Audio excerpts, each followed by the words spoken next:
Hello viewers, I hope you've watched all our previous episodes till now on Class 11 Trigonometry, specifically episode 309. If you haven't watched it, click on the link above.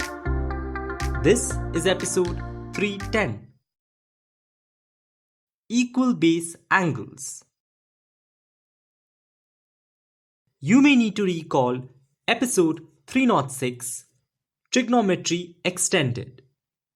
Episode 309, Hunting Angles for a Known Trigonometric Ratio, and Trigonometric Identities from Class 10.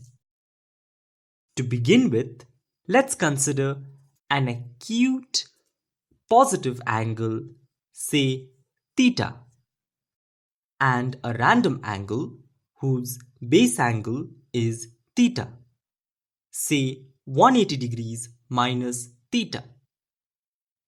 Let's investigate the 6 trigonometric ratios for the angle 180 degrees minus theta.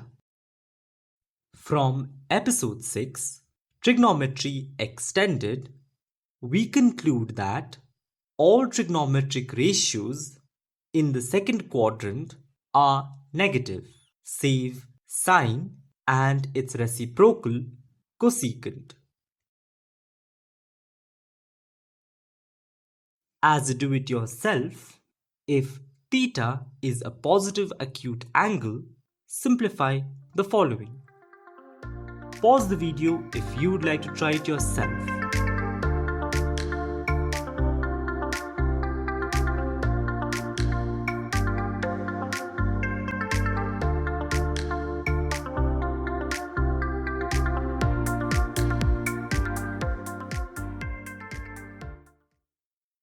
In the first problem, the angle lies in the third quadrant, where secant is negative. Hence, we have minus secant theta. In the second, the angle lies in the fourth quadrant, where sine is negative. Hence, we have minus sine theta. Moving on to the third, the angle lies in the third quadrant, where cotangent is positive. Hence, we have plus cotangent theta.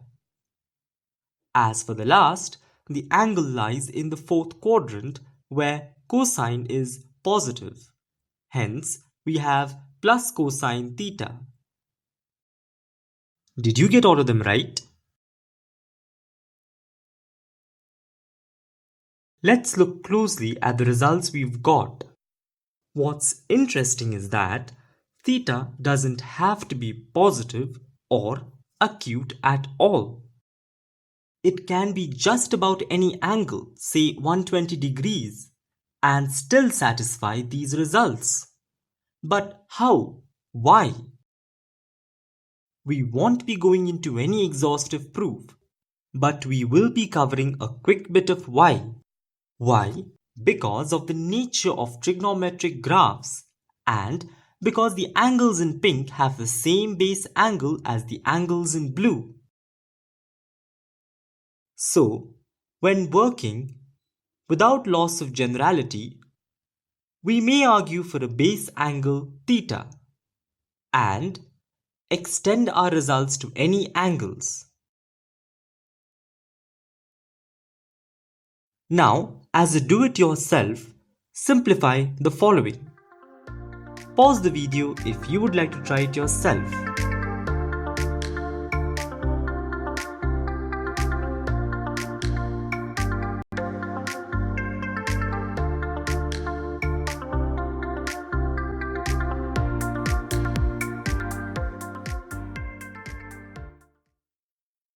Did you get all of them right?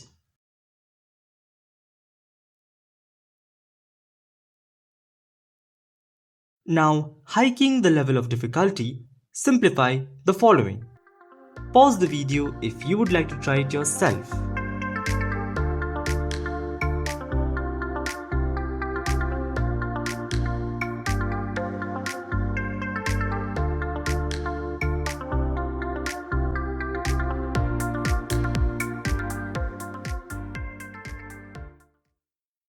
Did you get these as you worked through?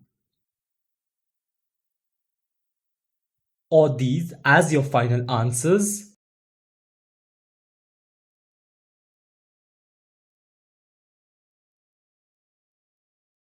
For our open problem, if n and m are natural numbers, simplify the following. Leave your responses in the comments section. If you like the video, don't forget to hit like. If you think it's worth a share, do share. If you wish to stay updated about new videos, do subscribe. Oh, and don't forget to leave us a comment if you want to share your thoughts about the video.